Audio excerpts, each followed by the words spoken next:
Saudi Arabia में domestic driver के visa पर आने से पहले ये बातें लाजमी तय कर लें ताकि बाद में आपको किसी किस्म की मुश्किलात का सामना ना करना पड़े। बिस्मिल्लाहिर्रहमानिर्रहीम, अस्सलाम वालेकुम। उम्मीद करता हूँ तमाम दोस्तों आप खैरियत से होंगे। तो दोस्तों, आज के व्लॉग में आपके साथ हम थोड़ी सी मालूमात शेयर करने लगे हैं सऊदी अरेबिया में डोमेस्टिक ड्राइवर्स के हवाले से कि सऊदी अरेबिया में ड्राइवर्स जो अक्सर आते हैं तो वो कुछ बातों का ख्याल नहीं रखते और बाद में आके यहाँ पे मुश्किलात का सामना करना पड़ता है उनको। तो मेरे प्यारे दोस्तों, जो भी कोई सऊदी अरेबिया में आना चाहता है या आने का इरादा रखता है डोमेस्टिक वर्कर्स के हवाले से या डोमेस्टिक ड्राइवर्स के हवाले से बेसिकली, तो उसके हवाले से ये कुछ चंद अपडेट्स और चंद कुछ मालूमात आपके साथ शेयर करने लगा हूँ। तो इनको लाजमी आने से पहले वेरीफाई कर लिया करें और लाजमी देख लिया करें ताकि बाद में आपको किसी किस्म की किसी परेशानी का सामना ना करना पड़े। तो आइए वीडियो की शुरुआत करते हैं, वीडियो के साथ बने रहिएगा। तो सबसे फर्स्ट में मैं आपके रहा हूँ आपको या जो आपको शेयर कर रहा हूँ वो ये है दोस्तों कि सबसे पहले आप अपनी जो सैलरी है आपकी उसके हवाले से आप ज़रूर वेरीफाई कर लिया करें कि आपकी जो मंथली सैलरी तय की जा रही है वो क्या होगी। ठीक है, मिनिमम सैलरी आपकी मिनिमम जो है वो 1500-1800 होनी चाहिए, 1500 से 1800 के दरमियान। इससे कम सैलरी आपकी नहीं होनी चाहिए और ना इससे कम सैलरी में आपने आना है दोस्तों। वो क्यों, आगे जाके मैं आपको वीडियो में बताऊंगा। ठीक है, तो इसलिए मैंने ये सारी चीज़ें, ये देख सकते हैं आप, मैंने ये सारी चीज़ें लिख के रखी हुई हैं आप लोगों के साथ शेयर करने के लिए ताकि आप लोगों को मैं 1 बाय 1 करके बता सकूं। ठीक है, कि क्या क्या मामलात हैं जो ज़रूरी हैं, क्योंकि 2018 के बाद नया जो कानून लागू हुआ है, नई जो गवर्नमेंट आई है, उसने हम लोगों के लिए, आप लोगों के लिए, जितने भी यहाँ पे जो सऊदीया में वर्कर्स हैं, ठीक है, चाहे वो एक लेबर से लेके तो एक जो है वो इंजीनियर तक जो है, सब के लिए बहुत ज़्यादा अच्छे और फ़ायदेमंद कानून लागू किए हैं जिसकी वजह से यहाँ सऊदीया में काफ़ी सारे हालात बेहतर हो गए। ठीक है, आज से 10 साल 15 साल पहले कह सकते हैं, 8 साल पहले कह सकते हैं, जो हमारे दोस्त भाई यहाँ पे रह के गए हैं तब हालात ठीक नहीं थे। ठीक है, क्योंकि तब कोई एग्रीमेंट कोई वाला कोई कानून नहीं था, जस्ट यहाँ से वीज़ा निकलता था, वीज़ा नंबर निकलता था, वीज़ा भी नहीं होता था, वीज़ा नंबर निकलता था, वो वीज़ा नंबर वहाँ पे पाकिस्तान या किसी भी मुल्क में, नेपाल, बांग्लादेश या इंडिया में भेजा जाता था, वहाँ से वीज़ा लग के आ जाता था और आप टिकट करा के यहाँ आ जाते थे। कोई पता नहीं होता था आपको आपकी सैलरी क्या है, कोई पेपर नहीं होता था, कोई काम का पता नहीं होता था।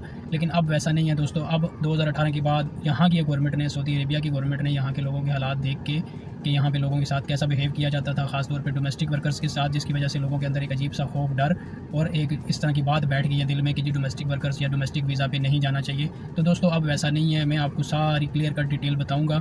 ठीक है, और कोई ऐसी कोई अंदर की बात नहीं है। इसके अलावा जो कुछ भी है, जो मामलात हैं, मैं आपके साथ सारे इंशाल्लाह क्लियर कट 1 to 1 शेयर करूँगा।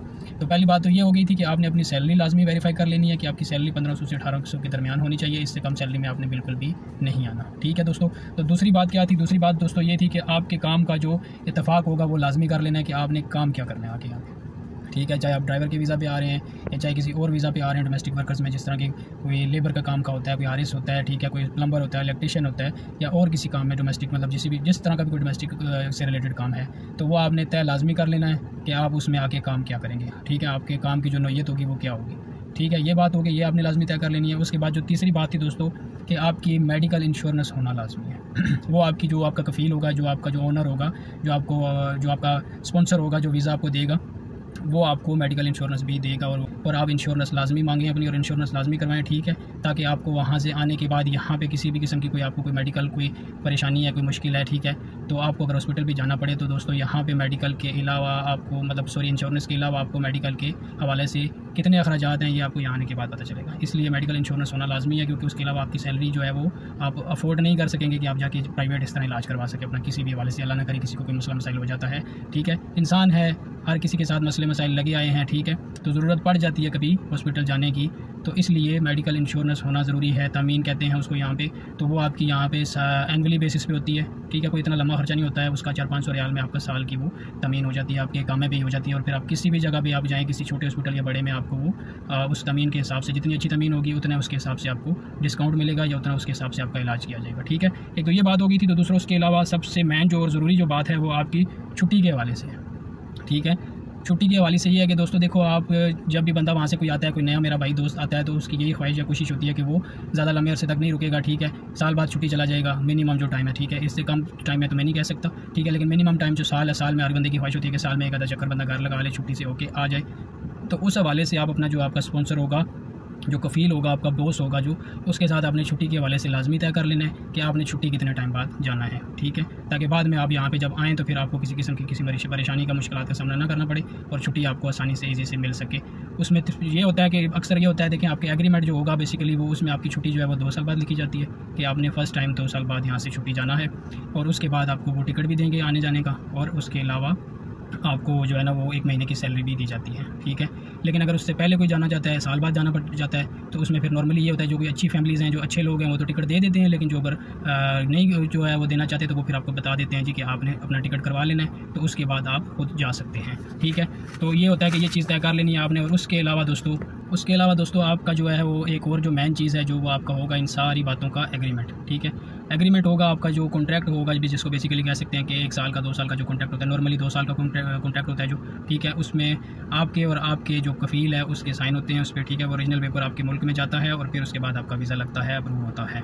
तो वो सारी चीज़ें उसमें मेंशन हुई होती हैं जो कि मैंने भी आपको नंबर 1 बाय 1 बताई हैं आपको। ठीक है, तो उन सारी चीज़ों को आप डिटेल से तसल्ली से, जिस किसी से भी आप वीज़ा लगवाते हैं वो आपको तसल्ली से सारी, अगर आप खुद पढ़े लिखे नहीं हैं तो वो आपको पढ़ के बता सकता है। ठीक है, दोनों लैंग्वेज में, अरबी में भी और इंग्लिश में भी, दोनों लैंग्वेज में ये चीज़ें लिखी होती हैं, मेंशन होती हैं उस पर क्लियरली कि आप जिस किसी काम पे जा रहे हैं उसकी सैलरी क्या है, आपका काम क्या होगा, आपका कॉन्ट्रैक्ट कितने टाइम का है। ठीक है, और उसमें आपको जो है ना क्या क्या आपको फैसिलिटीज़ दी जाएंगी, वो सारी चीज़ें उस एग्रीमेंट में मेंशन होती हैं। तो ये चीज़ आप लाजमी क्लियर कर लिया करें ताकि बाद में आपको किसी किस्म का कोई मसला परेशानी का सामना ना करना पड़े। ठीक है दोस्तों, और एक और चीज़ इसमें आपको मैं क्लियर कर दूं कि इस एग्रीमेंट में अभी साफ साफ लिखा होता है, ठीक है, कि आपको 2 साल बाद 1 महीने की तनख्वाह दी जाएगी और आपको आने जाने का टिकट दिया जाएगा। ठीक है, जो कि अक्सर लोगों को ऐसा होता है कि डोमेस्टिक वर्कर जो हैं, जो बेसिकली जो डोमेस्टिक ड्राइवर्स हैं, उनको नहीं दिया जाता। तो ये दोस्तों आपका हक है, ये चीज़ पहले आप तय कर लिया करें, वेरीफाई कर लिया करें, क्लियर कर लिया करें। बाद में आप लोग कहते हैं जी कि हमें नहीं मिलती या हमें नहीं देते हैं 1 महीने की सैलरी, या ये डोमेस्टिक ड्राइवर्स के लिए नहीं होती, कंपनी के लोगों के लिए होती है। तो बेसिकली ये जो एग्रीमेंट हुकूमत का करने का जो मकसद था दोस्तों वो यही था, इसी वजह था कि ये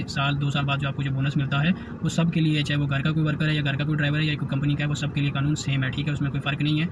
तो जो आपको नहीं देते तो उनके खिलाफ आप क्लेम भी कर सकते हैं। ठीक है, तो ये आपको हर हाल में से जो है 2 साल बाद जो एग्रीमेंट पे लिखा हुआ है वो उसको मानना ज़रूरी है, उसका लाजमी है उसके ऊपर मानना। ठीक है, तो ये आप नहीं कह सकते कि वो बंदे नहीं देते। तो ये चीज़ें सारी तय होती हैं, तयशुदा होती हैं, उस पर साइन होते हैं। ये इन लोगों को, सऊदी लोगों को खासतौर पर जो है थोड़ा सा इस चीज़ पर वो एग्री करने के लिए ये सारा कानून बनाया गया है और उन लोगों को इस चीज़ पर लाने के लिए ये सब कुछ किया गया है ताकि वो बाद में किसी के साथ यहाँ आने के बाद ज़्यादती ना करें या उसका हक ना रखें। ठीक है, अक्सर होता था लोगों को सैलरी नहीं मिलती थी टाइम पे। तो ये सारी चीज़ें जो इसमें मेंशन है सारी, ताकि आज दोबारा इस तरह के मामलात सामने ना आए और लोग यहाँ पे खुशी खुशी आएँ और घर के जो डोमेस्टिक वर्कर्स हैं वो खुशी खुशी आएँ और उनके दिल में किसी किस्म का कोई सवाल या कोई खौफ ना हो इस बात से। ठीक है, तो ये दोस्तों कुछ मालूमात थी, ठीक है, जो आप लोगों के साथ शेयर करना चाह रहा था। जो बेसिकली जो भी कोई मेरे दोस्त भाई आ रहे हैं घरेलू काम के लिए या घर के वीज़ों के लिए, ठीक है, डोमेस्टिक वर्कर हैं, जो ड्राइवर हैं, तो वो अपने दिल से किसी किस्म का भी कोई खौफ डर निकाल के आएँ। ठीक है, आपके साथ एक बाकायदा एक चीज़ मामलात तय किए जाएंगे सारे। ठीक है, तो कोई किसी किस्म का कोई मसला मसाइल नहीं है, जो आपके साथ काम तय किए जाएंगे उसी के हवाले से आपसे काम लिया जाएगा। ठीक है, तो हाँ, ड्यूटी रूटीन या टाइमिंग या इस तरह की चीज़ें चेंज हो सकती हैं, बाकी और कोई मामलात नहीं है दोस्तों। तो ना कोई काम के